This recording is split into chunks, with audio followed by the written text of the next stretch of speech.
Welcome to The Feed, powered by Loblaw. I'm your host, Michael LeBlanc. We conceived of The Feed podcast as an opportunity to showcase thought leaders, tastemakers, innovative food and health brands, and yes, a few key Loblaw executives who are making a difference in the grocery and health industries, together helping Canadians live life well. Autonomous vehicles have been coming soon to the modern supply chain for more than a decade. But this isn't a pilot, this isn't a demo, and it isn't happening in Silicon Valley. Loblaw and Gatik are on the cusp of launching Canada's first fully autonomous commercial delivery operation, moving goods between facilities in Ontario with minimal human intervention, safely, legally, and at scale. In this episode, I sit down with Rich Steiner, Vice President of Government Relations and Public Affairs from Gatik, to go inside the years-long journey from controlled trials to real-world deployment, what convinced Loblaw that technology was more than ready, and how autonomous middle-mile delivery is set to reshape reliability and resilience across the Canadian grocery supply chain. Rich, welcome to The Feed. How are you doing this morning? Very well. Thank you for having me. Appreciate it. Well, thanks for joining me. I have to ask almost, did you take an autonomous vehicle to get here? But I guess we'll get to that later, kind of tradecraft, right? I wish I had done. As you probably know, 400, 401, all over the place. Every single time you take them, you see at least 17 people on their cell phones. Or driving, inattentive, impaired, all kinds of things. So it would have been nice if I could have done that. But we move goods, not people. So we'll get into that. Well, I'm really looking forward to this because I'm so fascinated by this space, this combination, this intersection of everything from AI to machine vision to technology to, it's almost futuristic, but the future is here now, as someone once said. And I'm a big fan of autonomous vehicles. I've taken one as, in cities, and I often say to myself, I'm way safer than the average person that I might get behind the wheel with, and I'm just very intrigued in how this fits into the supply chain, and so anyway, this sort of gets to the Gatik question, right? And the why. The supply chain, I think, is something that your average listener probably wasn't thinking too much about prior to COVID, right? There's a really good kind of... It's such a great point. I mean, the word supply chain were just like the word font 20 years ago. Nobody knew font or curring, and now everybody's talking about supply chain. It was really such an inflection moment in understanding how goods got on the shelf, right? That's right. And what I've found, what I've seen, what we've seen is that when things break down, that's when everybody, needs to become an armchair expert, right? Yeah. So COVID happened, and suddenly the supply chain was totally dysfunctional, hugely problematic, and people needed stuff still in the same way, on-demand economy, even more so, essential goods, essential supplies. So the average consumer was very, very aware of it, and that was a huge moment for us as a company. COVID really kicked things into a higher gear, and we've never looked back. I mean, the consumerism has never looked back, right? Just in terms of how people want their favorite, best-loved goods and supplies, higher frequency, closer to home, lower cost. So again, enter autonomous trucking, and we can talk about that. Yeah, and we're going to talk about the different components of supply chain, because you are more focused as a company, particularly with Loblaw, I think more middle mile, a little bit doorstep, but we're going to kind of break that down a little bit later in our conversation. What's the origin story? Who's behind the organization? You've been there 6 years, so predates COVID, but those were pretty early days for AI as well. Now again, AI is like supply chain now. Everybody's talking about AI. So talk about the origin behind the company. Sure. So it's your classic Silicon Valley story. So 3 incredibly smart people came up with an idea in a garage in Sunnyvale, California, right? The bootstrap. Literally, I mean your truck. No, your truck. Oh really? no, quite literally. We've seen the photos for 3 founders. I hope you still have the garage door and you kind of in the lobby. The garage still exists, and the photographs of the founders inside the garage still exist. Coming up with this world-changing idea, bootstrapping it from the ground up, and here we are, almost a decade later at this point, with something that is truly impacting the supply chain, North America-wide, efficiency, scalability, safety, reliability, durability. All of these really powerful concepts, which we worked diligently to try and achieve over the course of the past decade, now seeing actioned with multiple customers across the continent. So it's a pretty exciting time to be at our company. So you have locations here in Ontario and Canada. You also have, I think I saw Texas as well, and a few other spots around the world, yeah? That's right. So Ontario, Toronto is very much our Canadian HQ, Canadian home base. We are also operational across Texas, multiple locations, Arkansas, Arizona, and some other jurisdictions as well. Everybody says Arizona, right? No, it's interesting. I want to get to this a bit later, but Arizona and Toronto have some things in common, but one thing they don't have in common is the weather. Arizona is perfect. I don't even know if it has ever snowed there. But then you got to deal with the heat. So that's a whole other thing. We're probably down a rabbit hole about how to make those trucks work. Well, that's true. And there's interesting weather hot. systems everywhere to contend with. So you're right, of course. I mean, anyone that spent a winter in Toronto will know what you have to deal with here in terms of freezing rain and snow and all the rest of it. But Arizona has dust storms, so you got to contend with dust storms. So there's some sensor occlusion issues there to deal with, which we can talk about. They just had a big haboob. They call it, I think, a haboob. These ginormous dust storms. It's just unbelievable. You see it in movies. But a friend of mine was in Phoenix, and he goes, "Check out this, what's coming towards me." So that's interesting. I didn't even think about the variety and the spectrum of weather that can affect how we drive. Of course, we know it intuitively. Also got coyotes as well. There's some animals to contend with too. We said earlier in the podcast that I brought up this notion of the middle mile. So you've been talking a lot about how consumers get their goods to their doorstep, but of course the supply chain has many, many bigger parts, including from vendor to retailer, and then from retailer to their stores. Where do you play, and where do you specialize? Yeah, great question. So let me just situate us in the landscape of autonomous transportation. So one end of the spectrum, you have companies going after the long haul side of things. So that's your Class 8 big rigs. So coast to coast deliveries in theory, high payloads, big payloads, operating on highways pretty much exclusively.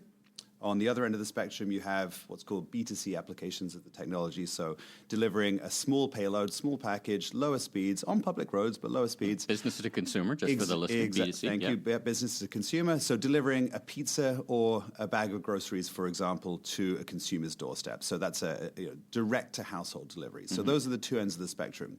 Where Gatik lives and succeeds is regional transportation architecture, so regional logistics networks. So moving goods between micro-fulfillment centers, that's your automated picking facilities, so bring in Loblaw here, right? So robotic picking facilities where your goods are sort of organized and packed and placed into delivery vehicles. Store managers put an order in, or there's some projection, I need the following things today, tomorrow, and that's in all kinds of different places, so it's quickly and easily accessible to the stores. Exactly. So those types of locations, distribution centers and warehouses, and delivering the goods to retail locations and other convenient pickup points where consumers can actually get the goods. So if you imagine sort of how this plays out, you want your order pretty much immediately. So you enter your order online on Loblaw's website, and within 3 hours, inventory has been moved around from location to location to make sure that it's at the right place such that the delivery truck can move it to a place that you can go and get it from.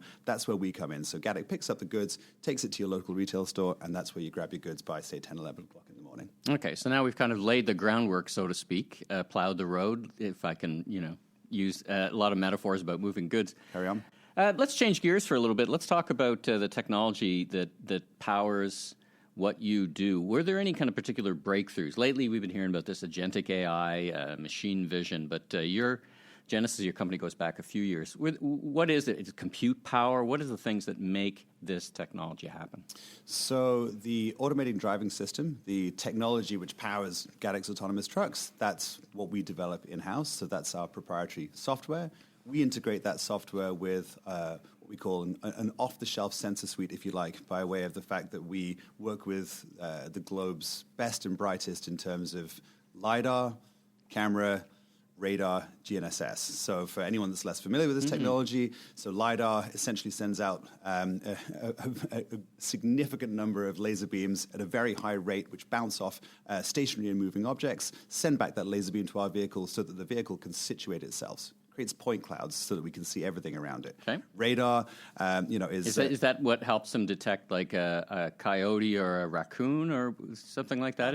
There's something in front of them? Absolutely, as well as a more traditional vulnerable road user and or vehicle that is moving, or a tree, stationary object, a road sign, absolutely anything at all, right? Okay.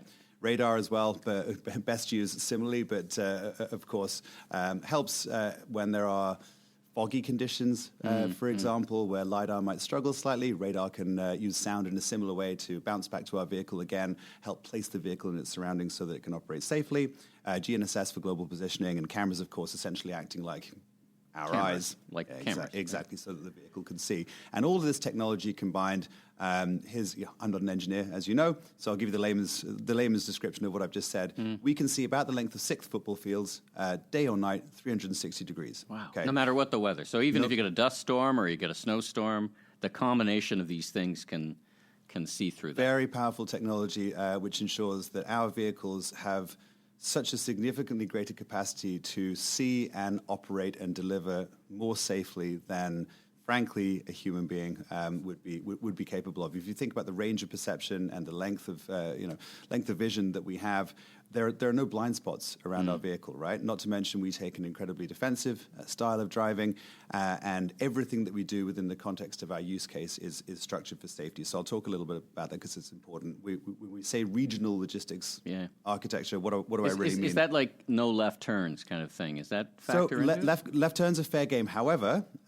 we would always prioritize taking 2 or 3 right turns to avoid an unprotected left if we could, right? Because it's safer to do so. Right. So Loblaw and our other customers will say to Gatik, hey, we need you to deliver goods between point A and point B, or point X, point Y, wherever it might be, because this is where you can be most valuable. This is where you can deliver on our supply chain to the benefit of our end consumers.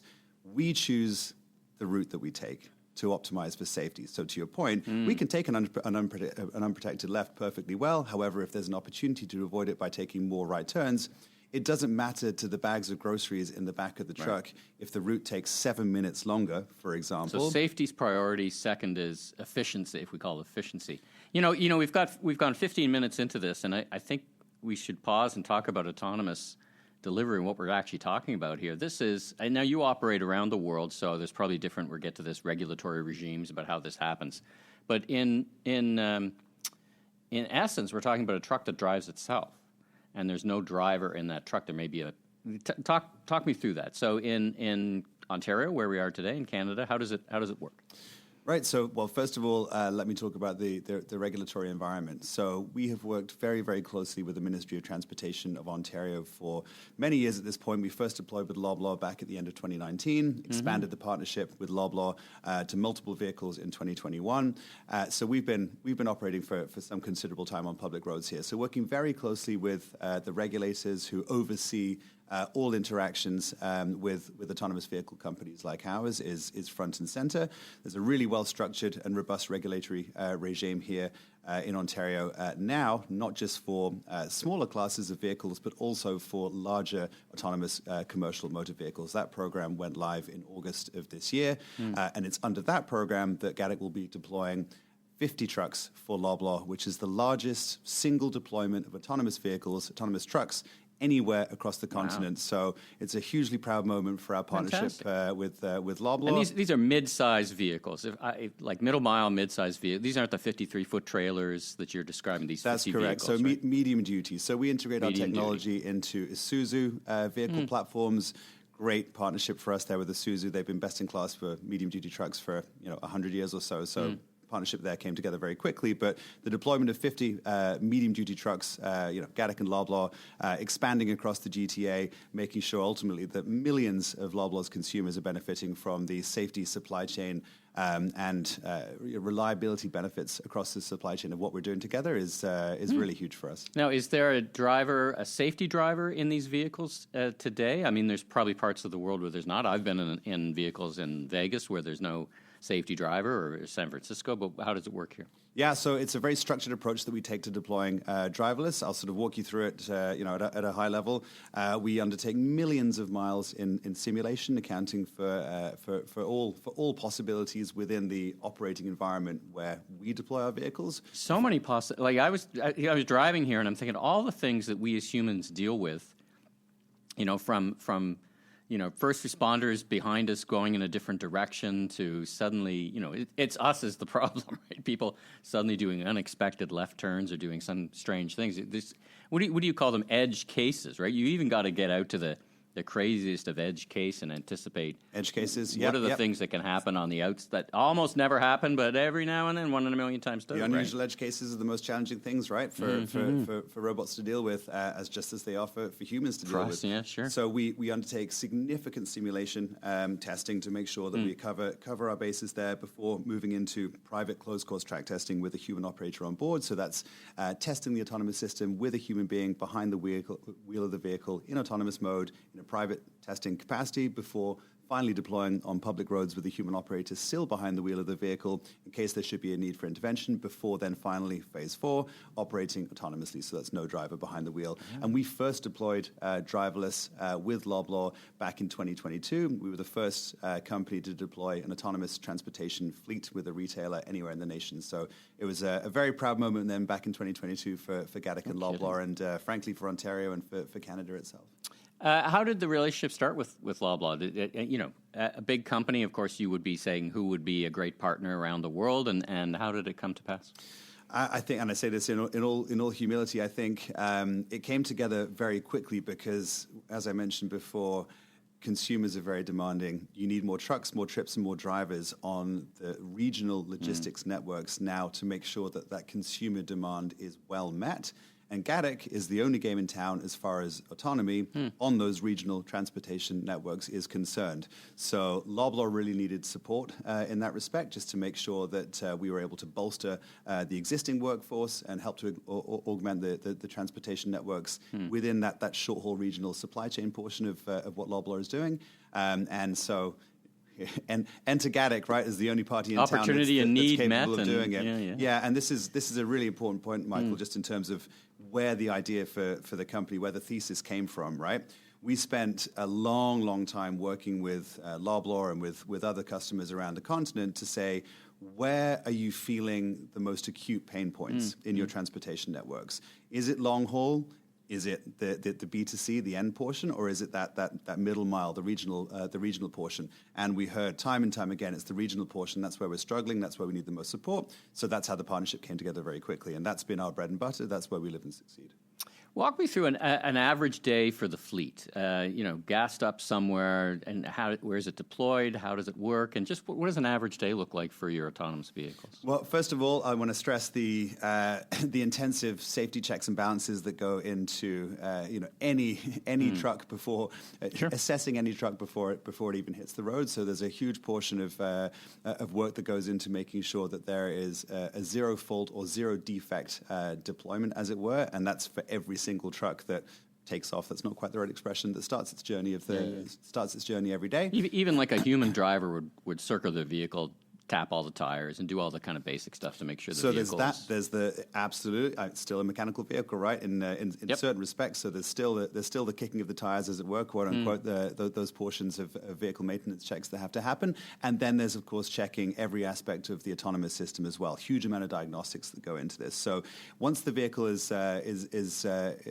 confirmed green lit, if you like, is ready to operate, the vehicle will move off to a distribution center, pick up the goods that it is scheduled to pick up, and then deliver autonomously to the retail location at which consumers are able to get their goods. And it's very much a rinse, wash and repeat situation, right? What I want to sort of stress is, I've probably made it sound quite boring, which is exactly what it is. Okay, so right. It's kind of like the objective, right? That is 100% the objective. We are part of the invisible infrastructure, which is operating safely, reliably, and efficiently behind the scenes every single day, day and night. Now, if you're a store manager or a store associate and this truck just shows up, and usually, I would imagine, oftentimes, in the old school or the existing world, the truck driver would say, "Hey, I'm here, and come unload my truck, or let me help you." And how does it work at the back door? It must be a fair bit of training. I want to get to this whole training and education piece, but at the back of the store.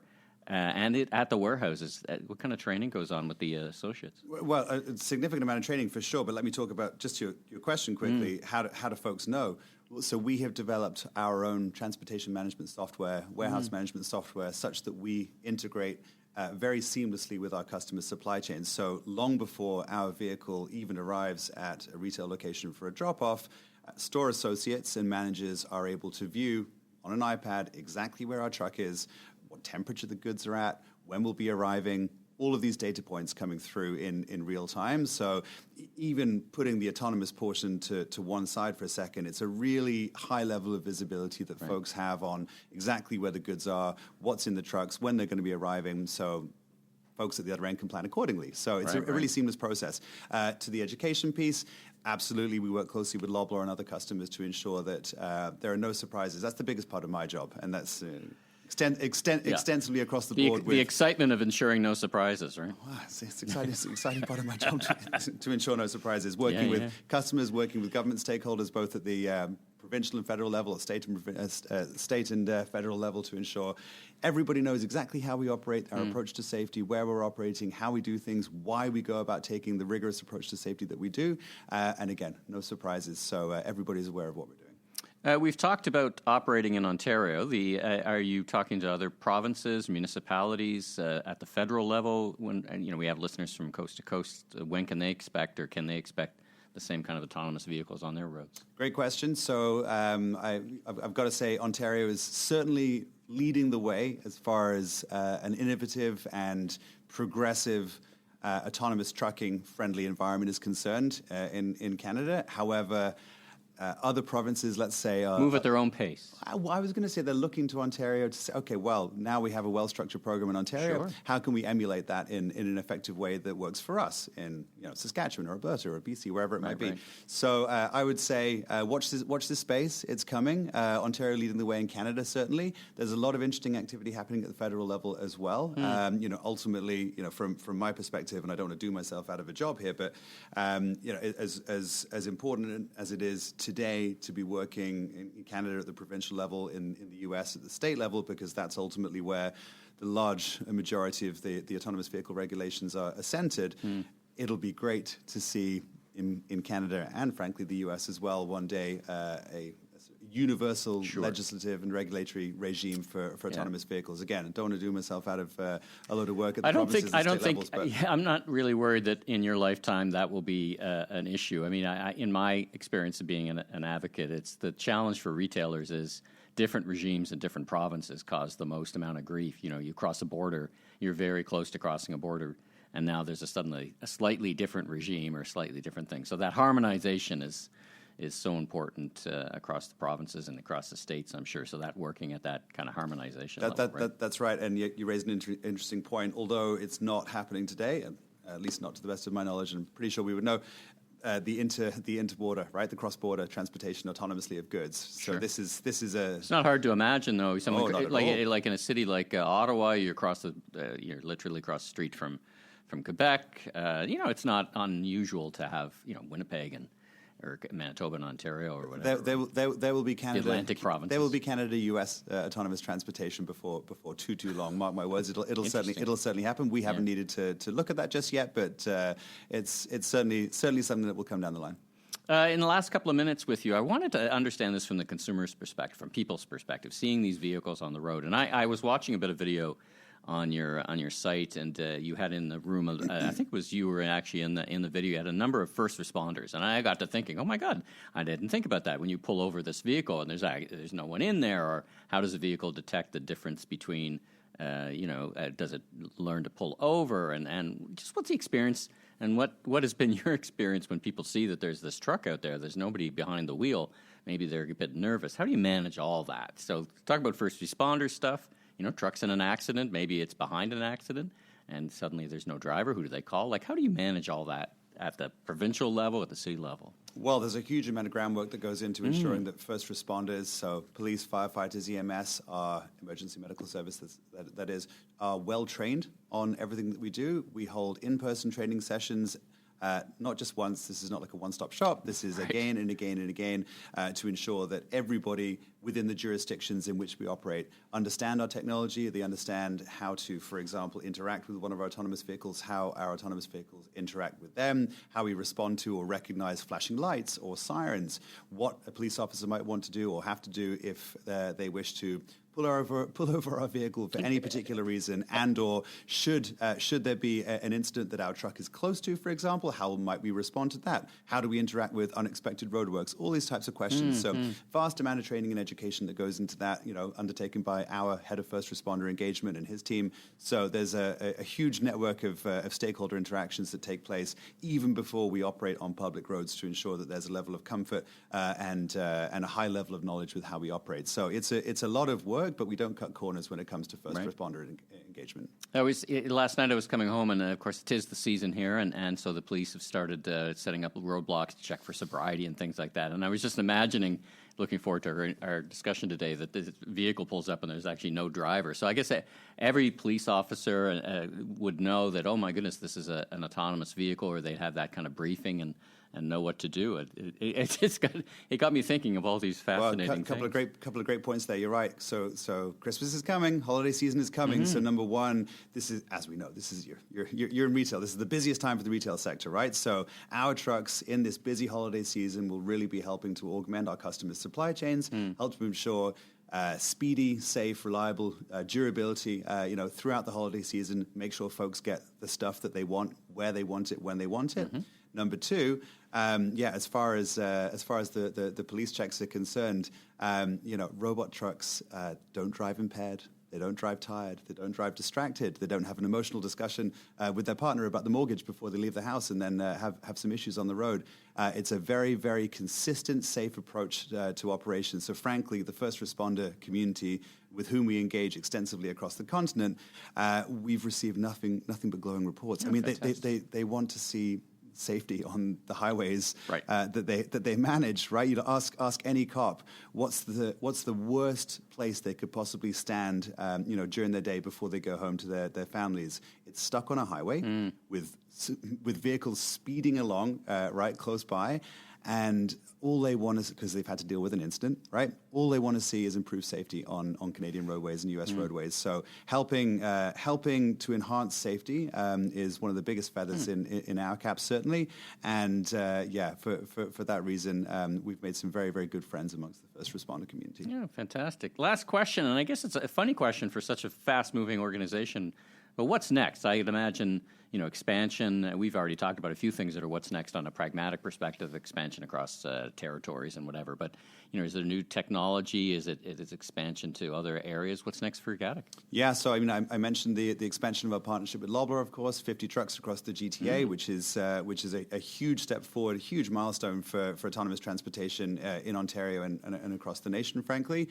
But I'll double click on the word scaling. So for us, we're at that inflection point as a company. Okay, so we're nearly a decade old at this point. It's this is no longer a science fiction project. Right. This is no longer a twinkle in someone's eye. This is a real, viable, revenue-generating business. We are deployed for multiple customers, the biggest retail, grocery, e-commerce companies across the continent, scaling at a really good pace. So we're not talking about a handful of trucks here, a handful of trucks over there. Right. We're talking hundreds of trucks on the road, commercially deployed for real paying customers, operating day and night, 24/7, round-the-clock transportation, really having an impact for communities, right? Well, the most important narrative that I get to share with lawmakers, with policymakers, with anybody that will listen to me, is why should people care? Why does this matter to the end consumer? It matters because people want stuff higher frequency, closer to home, lower cost. I'll say that again, right? So it's safety on the roads. Safety right? on safety before on all that, roads. they'd love safe roads. Safety's front and center for us. It's table stakes, right? So this really matters to today's consumer. So being able to deliver on that at scale, that's what's next for us.